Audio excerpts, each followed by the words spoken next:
Hello everybody, my name's Alpha152, and today I'm going to be reading Chapter 3. Let's get started. Chapter 3, Grizzly.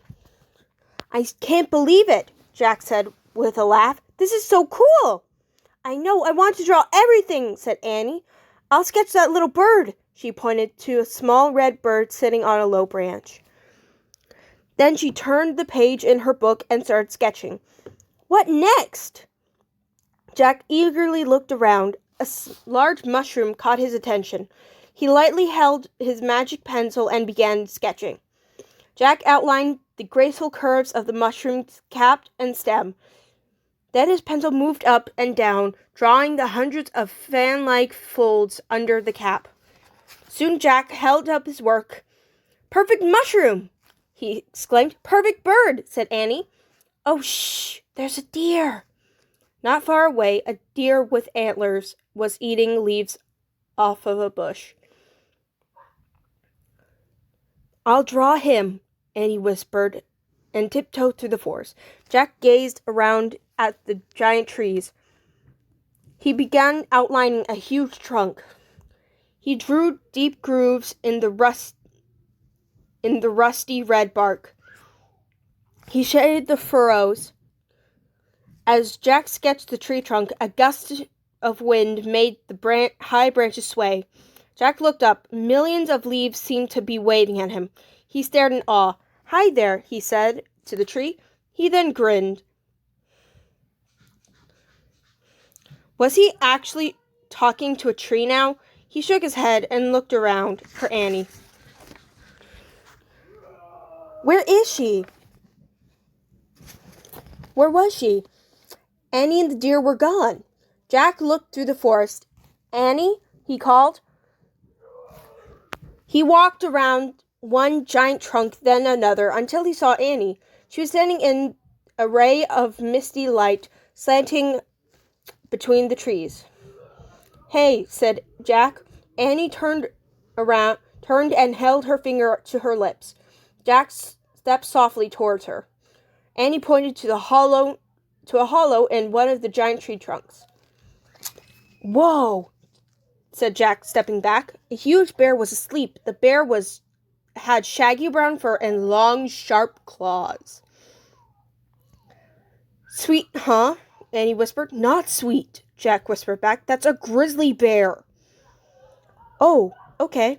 But it's fast asleep, whispered Annie. I want to draw it. Are you nuts? Said Jack. Grizzly bears attack humans. Their jaws are so strong they can bite through a bowling ball. No way, said Annie. I read that, Jack exclaimed.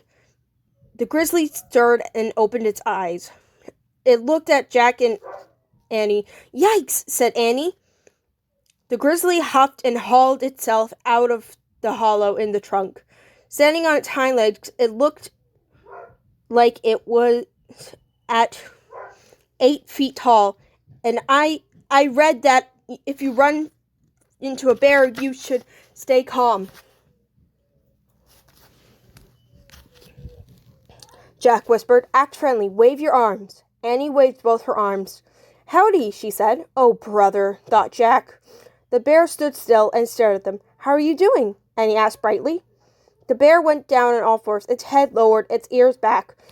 Then it roared. Bad sign, Jack said. He clutched Annie's arm and pulled her further away from the bear. Should we run? She asked. No, bears run as fast as horses, said Jack. The bear growled a deep, low growl. Run, Jack said. He and Annie took off through the green and brown forest. They tore around the enormous tree trunks. They scrambled over chunks of bark, fallen leaves, tree cones, seedlings, plants, logs, and rocks. They ran until they came to a dirt trail. Wait, said Annie, huffing and puffing. She grabbed Jack and stopped him. Is it still coming? They both panted as they looked behind them. There was no sign of the grizzly.